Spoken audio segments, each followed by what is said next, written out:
explaining violence in Venezuela is really hard. Why does it happen?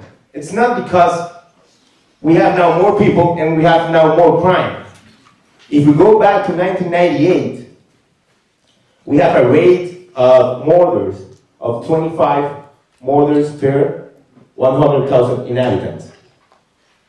If you go nowadays, you will find around 79 murders per 100,000 inhabitants. This reality affects everybody in the same way. When somebody shoots you, they don't ask if you like Maduro, or you like Capriles, or you like nobody of them and you don't like politics. It doesn't happen. They kill you, and it's over. Every day, 42 people are killed. 80% of them are young men between 18 and 25 years old. So 80% of 42 people killed is around 30 people killed. We students, when you go tomorrow to your classroom and you see your class about 30 students, think in Venezuela, all that class will be killed the next day. Also, the answer of the government to the protest was censoring and blocking any space, any TV channel, any radio station. For Juan, for Andres, for me, it is way easier to have an interview with Al Jazeera, that is from Saudi Arabia, than having an interview in any TV channel in Venezuela. On a protest in Venezuela is a risk.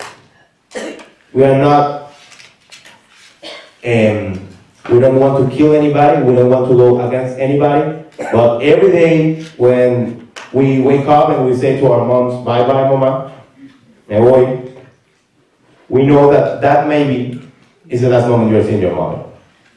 Because it has been the last moment 42 people have seen their mothers. That's the reality we're living in Venezuela.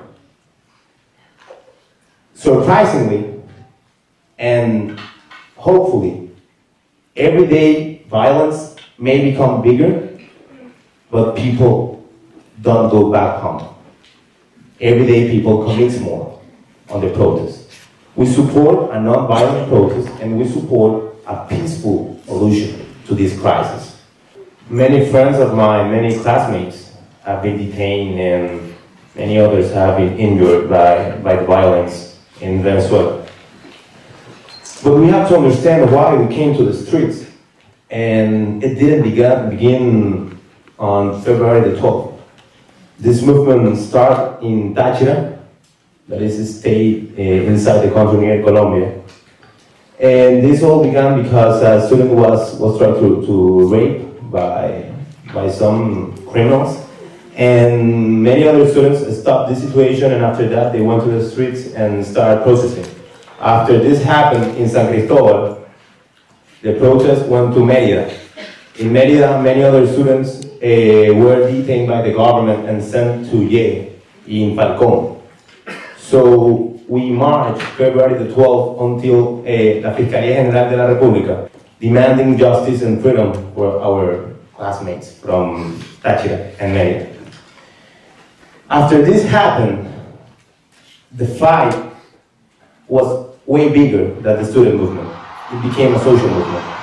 Indeed, the motivation people had to go to the streets wasn't only freedom for students or maybe justice for the case in Táchira. We have a phrase with people who support the government, con el chavismo, everything. We want to talk, we want to understand, we want to debate about the country. With the guys who rule the country, nothing. Nothing, because we are seeing repression, abuses, torture against civilians and people unarmed, people who doesn't deserve what's going on. This protest had a great motivation in the economical crisis. We have, as you could see, as you could watch in the video, the scarcity and the food shortage is really bad. In January, we have an index of 28%. We didn't receive these numbers from Banco Central de Venezuela. That is a public institution. That's why you could see a source, that analysis, that is a private consulting group. But March, the numbers of March were bigger than 30%, actually 32%. So the situation in Venezuela is not normal about food.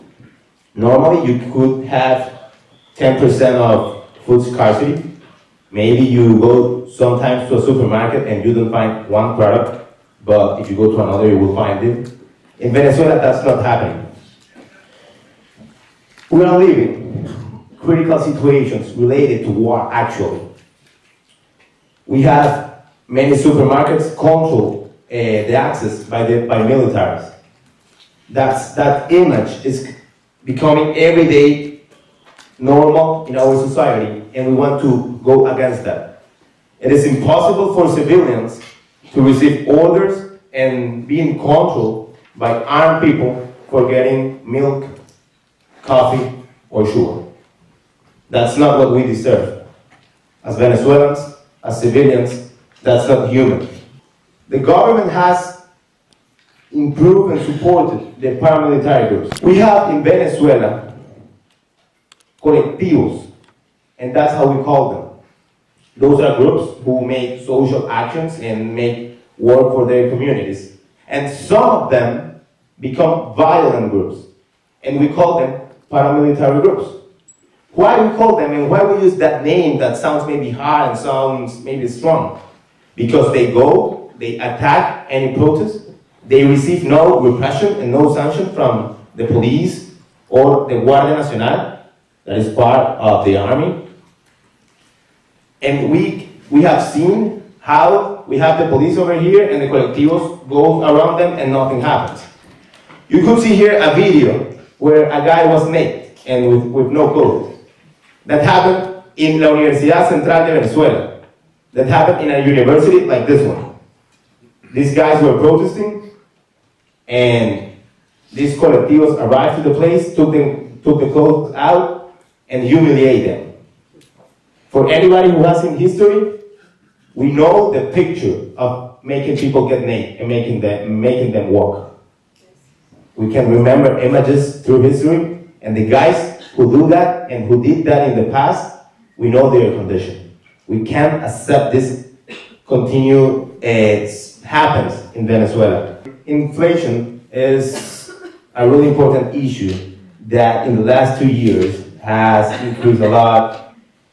And this point is really important because it represents how our fight and how our movement answers to interests of people from all parts of the country, people with more money or less money. Because inflation attacks strongly and in a harder way to the people who have the less. So if you win $50 and you have annually an inflation above 60%, you have to pay everything every day because you don't know if the day after the prices will go up. You aren't able to save money. You have always to buy your food, you have to buy some clothes, you have to pay some services and try to survive. So inflation goes way harder to the poor people than people with more money. It is totally impossible for me to get freedom and being independent from my parents, because if I graduate, the salary I will receive is around 6,000 bolívares as an engineer. And for buying a house of the government in Misión Vivienda, that is a social housing program from Hugo Chavez and Nicolás Maduro, I will need at least 600,000 bolívares. Also knowing that for getting that house and for getting in those programs, there's always a political division. And that's a point we always criticize. Because for getting services and for getting answers from the government, sometimes you need to wear a red cap or maybe a red t-shirt. As you could watch in the video, if you're protesting with any other color but red, you're going to be detained. But if you go holding a weapon and shoot into the air wearing a red t-shirt, nothing happens. So when we fight against inflation and scarcity, we're fighting for a cause of all Venezuelans. not for a group or for another group. Because we understand that in division and dividing the country, nobody wins except the government. Nobody wins with a divided country. We could hear weeks ago, one half or another half doesn't build a country. We need both of them. Thank you very much.